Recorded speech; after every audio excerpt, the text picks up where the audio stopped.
everyone, it's Sammy from Sammy's Sweet Life, and today is a screen tutorial. Thank you to Lynn Conroy for this topic suggestion. She suggested an editing on my Mac. So this is going to be how I edit on my Mac. This is not the conventional way to edit. I am using a MacBook Pro with iMovie, and it's just a program that comes on Macs.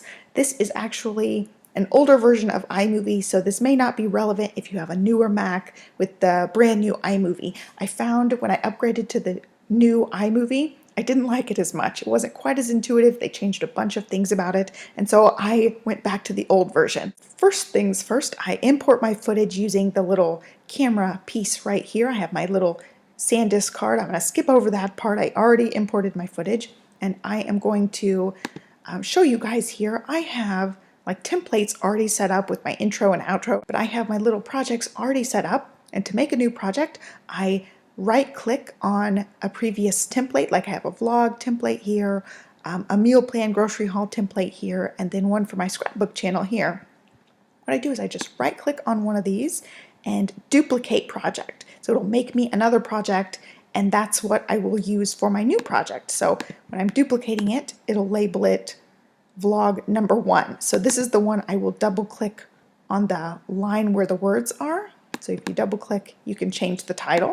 So I do that and I title it whatever my video is going to be. And when I go to share my video or export my video, that's what it will be titled. So it's important to make sure you're labeling things correctly. So for today's video, I'm going to work on editing this time blocking productivity video. So I'm just going to double click on the bar not where the words are. You have to double click lower down or over to the side. And so I'll double click that. And I already have this template set up for me to where I can just add my title here. So I will go ahead and just highlight my pink text. I already have my font and my color picked out, so this is really easy for me to streamline it and make new projects. I'm going to title this one Time Blocking. And I actually like using all lowercase with this font in particular. Time Blocking. You may notice some noise in the background. Olivia is having quiet time that is not so quiet. And hit done.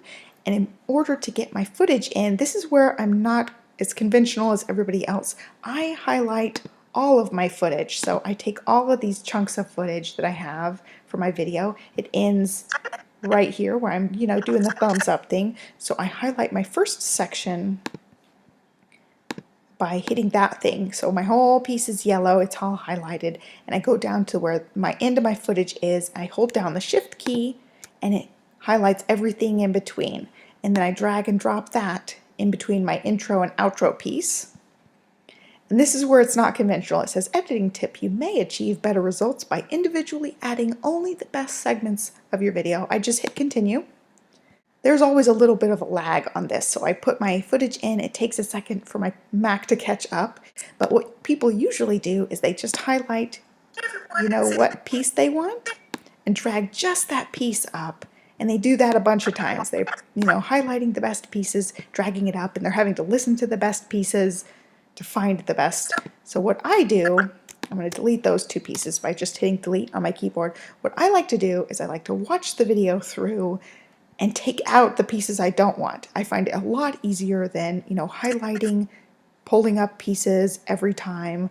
I find it just much easier to, I see this awkward part in the beginning. I'll take that part out. I just hit delete on my keyboard. I just find it works way better for me to go through like that. To listen to the clip, I just hit the space bar and it'll start my video. Sami from Sammy's Sweet Life, and today I'm going to show you guys my time blocking mini planning session.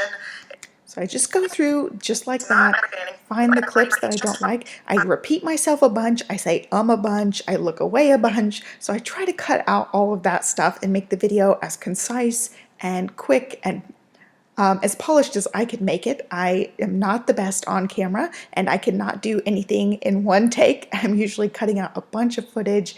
You'll notice in my videos, if you watch carefully, the clips jump a lot. I have a lot of those jump breaks, and it's because I say and I think about what I'm saying, or I say it 3 different ways and decide, which way I like it best.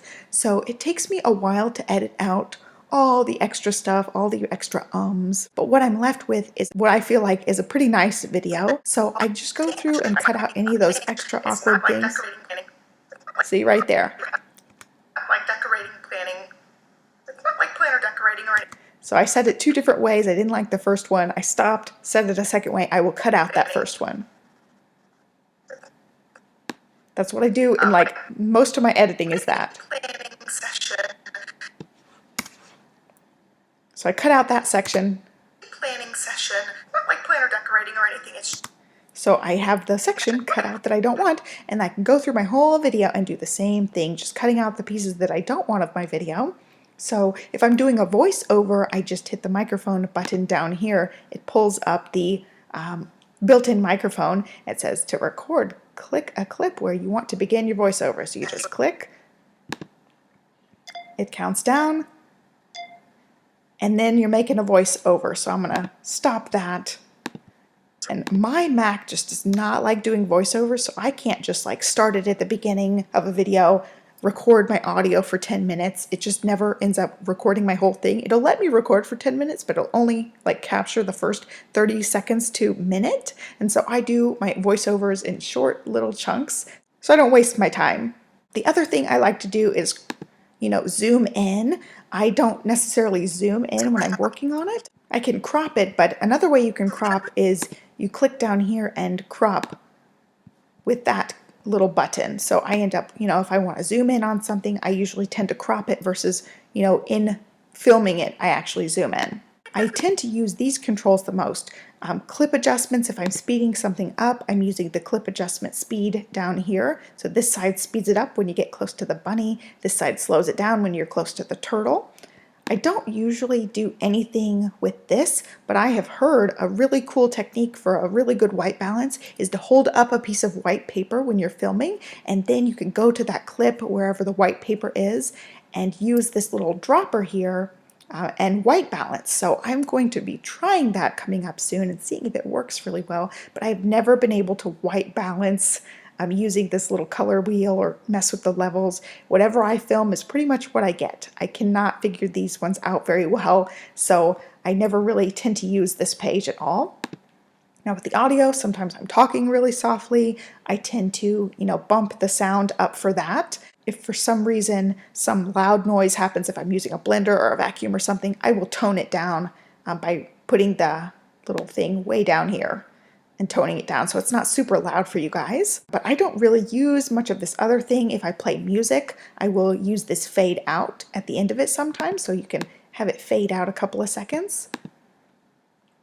But other than that, I don't use a whole lot of fancy stuff. Over here, I'll add in some music, but I found I can also go down to my Finder and my files and find files that way. All of my music is free music that YouTube provides. So I use the YouTube, I think it's called a music library, to find all my music. I do end up using text, so you can just, pick what text you want, drag it over to what clip you want, and then you can change the font and the color and the shadowing and all the stuff with the fonts with this just font panel.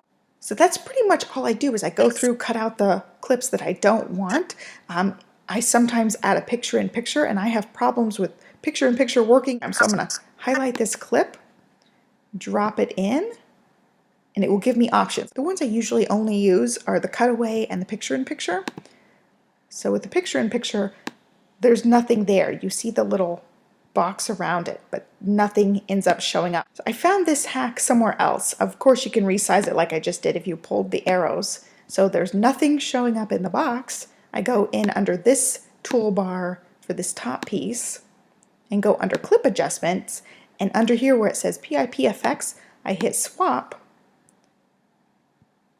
It swaps out the clips, and then I put it back to none, and the clip magically shows up. So I don't know what it is about the older version, but that's what it ends up doing to me. I have to go in every time I use a picture-in-picture and edit it like that to get it to show up. You could drag and drop this anywhere, size it up or down, and I also will tend to change the volume on one of the clips. So I'll change the volume on the main clip or the volume on the smaller clip. It just really depends on what you're trying to show.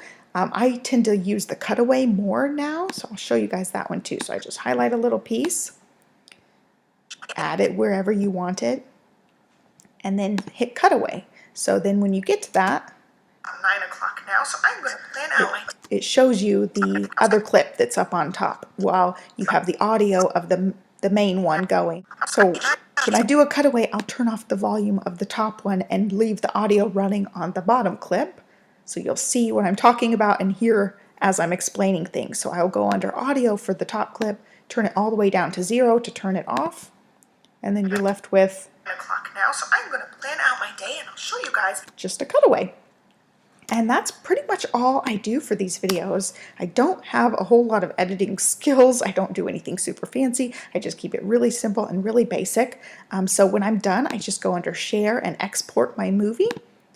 And when you do that, it will show up as whatever you named your video. So that goes back to that first thing where I was talking about naming your video project. It'll have the same name here. You can always, go here and change it however you want. You can pick where you put it. I always export my videos on the HD 720p. I find that I don't really care if it's super high def. I want it to be high def, but I don't really care if it's 1080p. But I find that the video takes so much more time if you do the 1080p, so I just go with the 720p. I know I'm losing some quality with that, but the time saver for me is worth it. So I just export it with the 720p, wait for it to export, and then I can upload my video.